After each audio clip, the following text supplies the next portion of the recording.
창세기 22장 말씀입니다.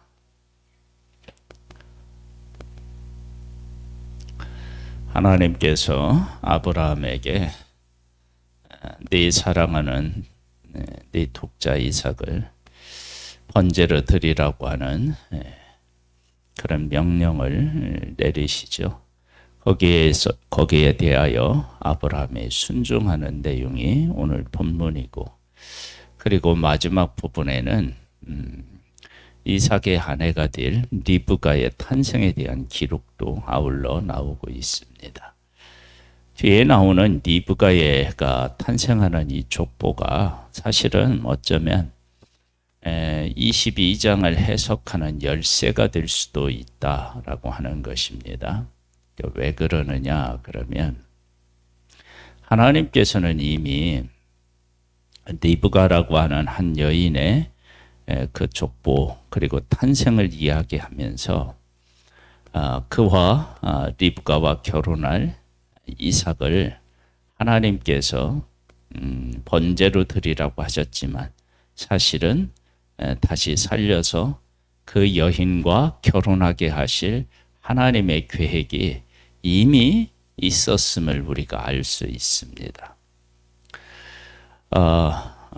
말씀을 보겠습니다. 그 후에 하나님이 아브라함을 시험하시려고 그를 부르시되, 아브라함아 하시니 그가 이르되 내가 여기 있나이다.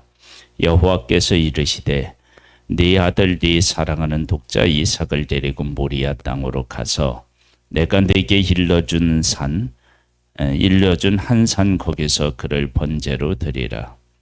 아브라함이 아침에 일찍 일어나 나귀 한 장을 지우고 도종과 그의 아들 이삭을 데리고 번제에 쓸 나무를 쪼개어 가지고 떠나 하나님이 자기에게 일러준 곳으로 가더니 제3일에 아브라함이 눈을 들어 그곳을 멀리 바라본지라. 아브라함이 순종을 해요.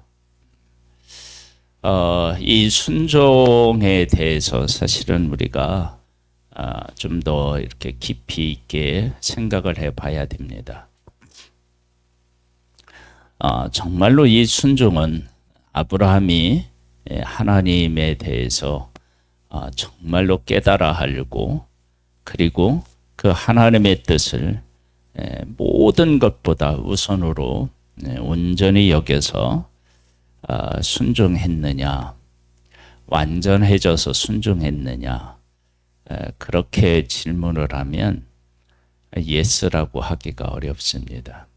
왜 그러느냐 그러면, 노아라고 하는 사람도 방주를 짓는 일에 온전히 순종하는데, 순종하고 난 이후에 사실은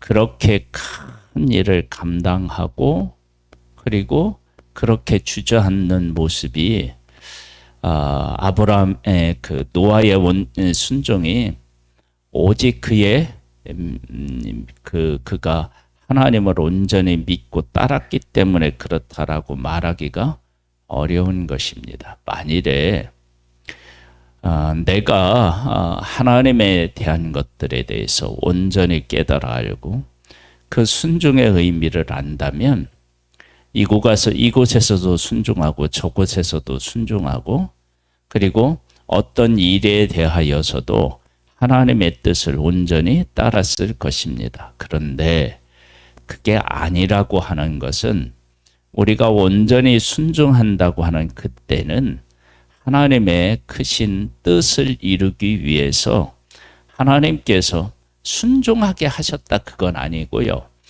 하나님의 크신 뜻에 대해서 그때는 온전한 어떤 하나님 앞에 이렇게 이제 신앙 고백을 할 수 있도록 하나님께서 이끄셨다라고 하는 사실을 알 수 있습니다. 이러한 것은 우리의 생애에서도 확인이 가능한데, 내가 어느 때 보면 이거 내가 그렇게 대답해서 그렇게 순종할 일이 아니었는데, 하나님께서 어느 순간에 나에게 그런 것들에 대한 감사와 기쁨을 주시고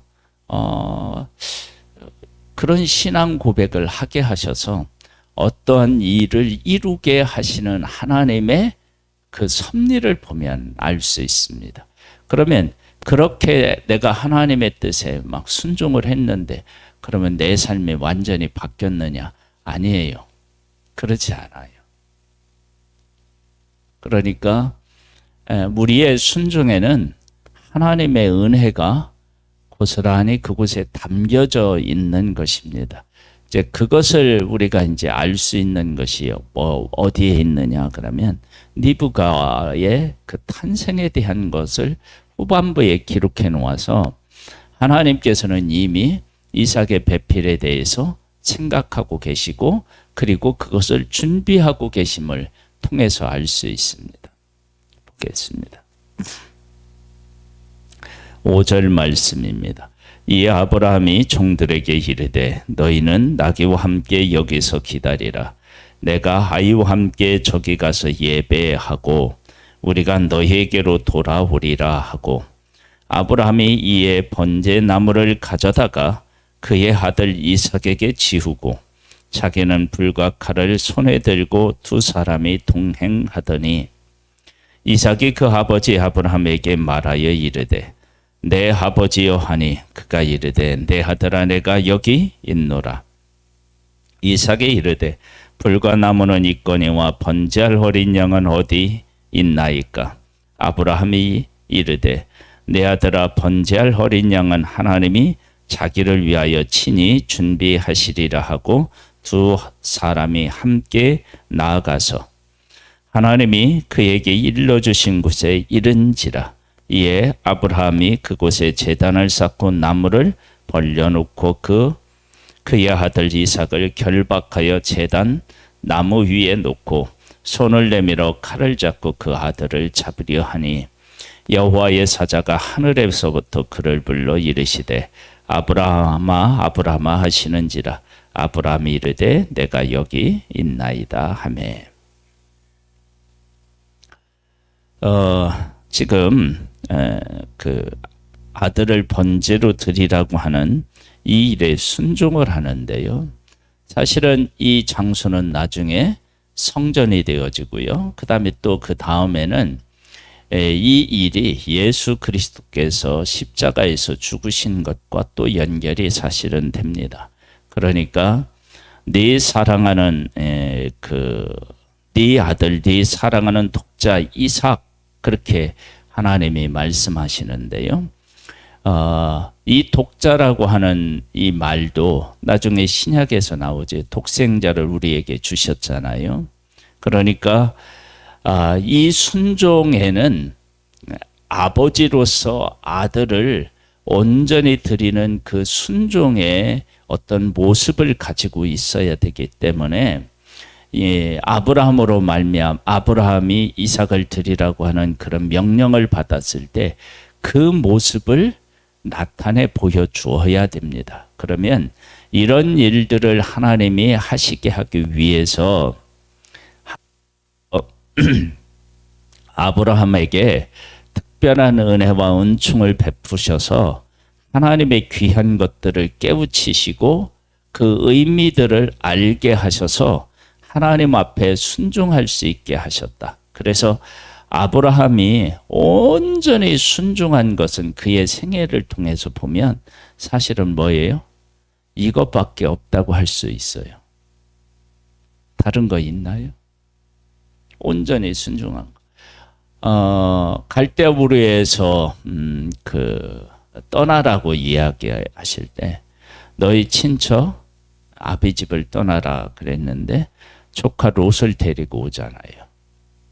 그렇죠? 그리고 약속의 땅에서도 기근이 있다고 애굽으로 가고 그 다음에 약속을 함께 받을 사라를 누이라고 두 번이나 그러니까 거짓말해서 속이는 일들.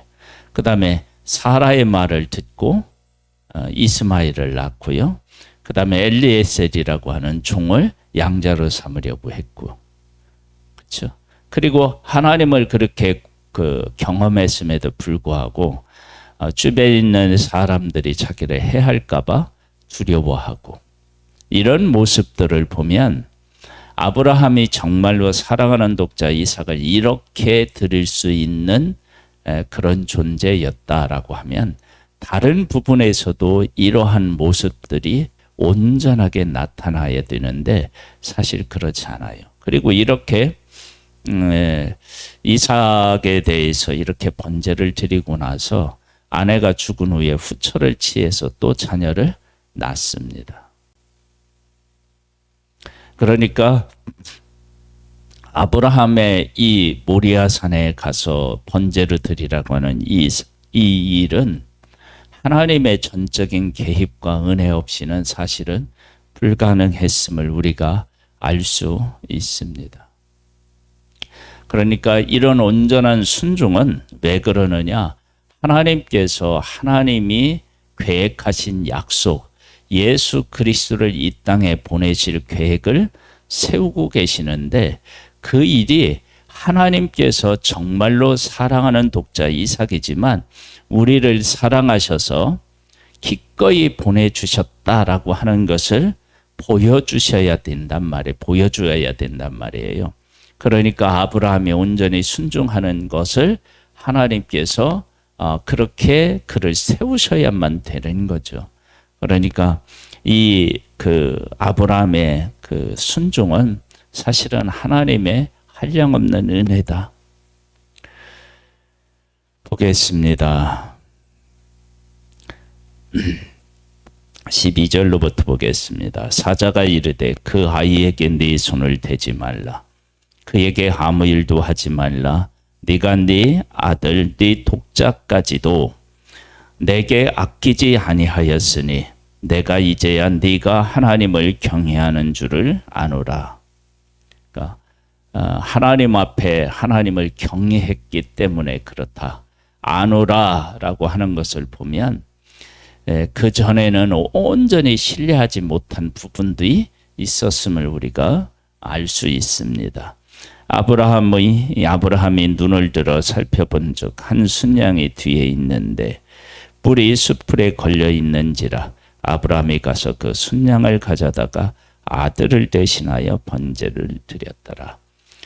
순양으로 하나님 앞에 번제를 드린 것은 순종인가요? 불순종인가요?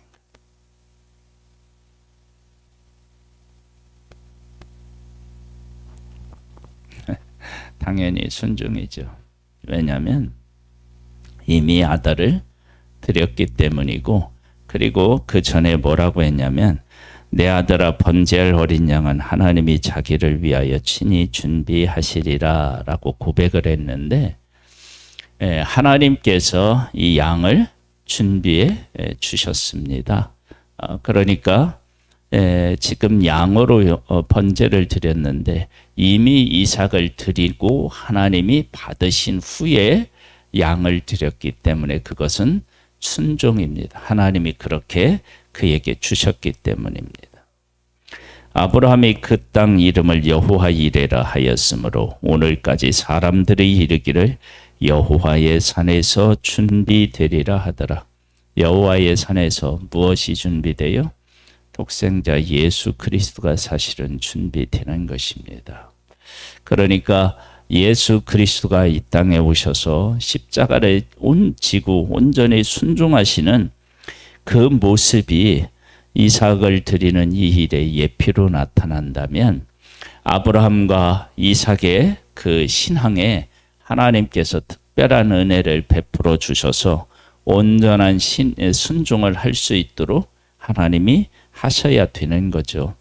그러니까 이것은 아브라함의 믿음도 아니고 아브라함의 실력도 아니라 하나님께서 하나님의 일을 하시기 위해서 하시는 놀라운 은혜입니다. 그래서 노아를 이야기할 때 당대의 완전한 자다, 그렇게 이야기를 하면서 하나님께서 그 전에 뭐라고 말씀하시냐면 그러나 노아는 하나님의 은혜를 어떻게 해요? 입었다, 그렇게 이야기하는 것입니다.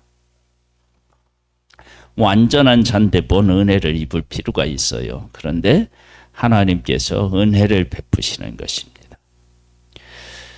15절입니다. 여호와의 사자가 하늘에서부터 두 번째 아브라함을 불러 이르시되 여호와께서 이르시기를 내가 나를 가리켜 맹세하노니 네가 이같이 하여 네 아들 네 독자도 아끼지 아니하였은즉 내가 네게 큰 복을 주고 네 씨가 크게 번성하여 하늘의 별과 같고 바닷가의 모래가 같게 하리니 네 씨가 그 대적의 성문을 차지하리라. 또 네 씨로 말미암아 천하 만민이 복을 받으리니 이는 네가 나의 말을 준행하였음이니라 하셨다 하니라. 노아가 하나님의 말씀에 온전히 순종하여 준행하려면 방주를 지금까지 한 번도 만들어 보지 않았잖아요. 그렇죠? 그러니까 하나님의 뜻에 온전히 살아가는 것, 그리고 방주를 짓는 모든 과정에 하나님이 은혜로 베풀어 주셔야 되는 것, 그리고 방주를 만들고 나서 방주 안으로 모든 동물들을 다 모아들이는 일, 이러한 순종은 하나님의 은혜가 아니면 사실 불가능한 일이에요. 그러니까 노아의 순종은, 그러나 노아는 하나님으로부터 어떻게 해요? 은혜를 입었기 때문이다. 그런 거예요. 왜 그렇게 하나님의 은혜를 베푸셔요? 하나님은 사람을 물로 심판하는 것이 목적이 아니고 구원하는 것이 목적이셨기 때문에 그렇게 물로 다 심판하실 수가 없었던 거예요. 그러니까 하나님께서 노아와 그 아들들, 그리고 그 자부들에게, 그 아내에게 함께 순종할 수 있도록 은혜를 베풀어 주신 것입니다. 19절이요. 이에 아브라함이 그의 종들에게로 돌아가서 함께 떠나 부하엘세바에 이르러 거기 거주하였더라. 여기까지가 이제 이삭을 드리고 난 후에 이제 그 순종, 이삭을 드리라는 하나님의 명령에 대한 순종이고요. 이 일 후에 어떤 사람이 아브라함에게 일러 이르되 밀가가 당신 형제 나홀에게 자녀를 낳았다 하였더라.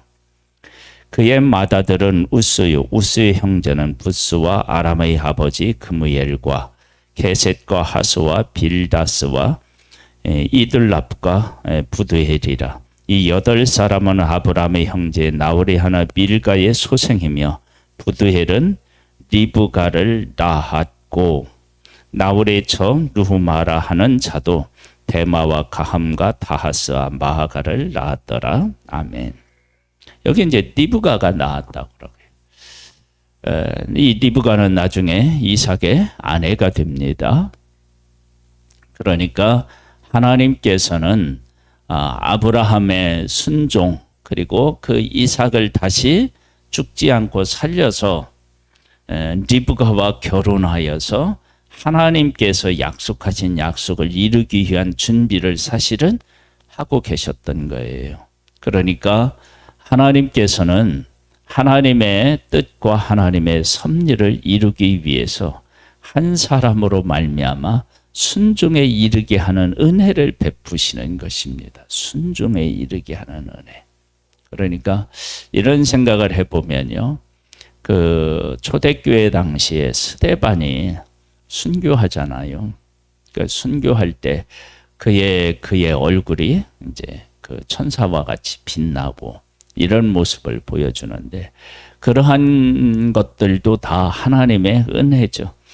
초대교회에 그렇게 큰 박해와 시험이 있었는데 그 시험 중에서 하나님의 나라가 얼마나 확실하게 존재하는지를 누구를 통해서, 스데반을 통해서 하나님이 그 초대교회 사람들에게 보여주신 것입니다. 우리들의 그 삶의 그 모습에서 순종은 이건 하나님의 작품이다라고 얘기할 수밖에 없습니다. 우리가 내가 온전해져서 하나님의 뜻을 깨달아 알아서 순종했다 그러면 내 삶 전부가 하나님 앞에 사실은 온전해야 됩니다. 그런데 그렇게 살아온 사람은 단 한 사람도 사실은 없습니다. 그러니까 우리가 어떤 일에 온전한 순종은 하나님의 적극적인 은혜로 말미암아 만들어진 하나님의 작품이고, 그 작품 속에 내가 어떻게 해요? 함께하고 또 그 함께함으로 인해서 하나님께서 나에게 주시고자 하는 복에 동참하게 하시는 크신 은혜 위의 은혜다, 이런 것을 고백하게 됩니다. 하나님 아버지, 우리가 예수 그리스도를 믿는 이 일이 우리에게 당연한 것으로 받아들여진다. 그러면 이것은 하나님께서 내게 베풀어 주신 크신 은혜입니다. 어떤 사람은 10년, 20년, 30년, 40년, 50년이 다녀도 부활에 대해서 믿을 수가 없다고 말하는 사람이 있고, 예수님의 동정녀 탄생을 믿을 수 없다라고, 받아들일 수 없다고 생각하는 사람도 있습니다. 그런데 예수 그리스도가 동정녀의 탄생되어야 마땅하고, 그가 십자가에서 죽으셨지만 다시 부활해야만 된다고 하는 사실을 우리가 알고 고백한다는 것은 하나님이 크신 은혜를 베풀어 주셨기 때문임을 고백합니다. 아브라함을 순종케 하셔서 하나님의 약속을 이루어 가시고, 또 하나님의 약속하신 것을 어떻게 이루실지를 보여주신 분이 바로 하나님 아버지이십니다. 하나님, 우리의 삶에 은혜를 베풀어 주셔서 하나님의 크신 뜻에 온전히 순종할 수 있는 자로 우리를 부르시고 세워주시고, 그 기쁨과 감사 속으로 우리를 이끌어 주시옵소서. 예수님의 이름으로 기도드립니다. 아멘.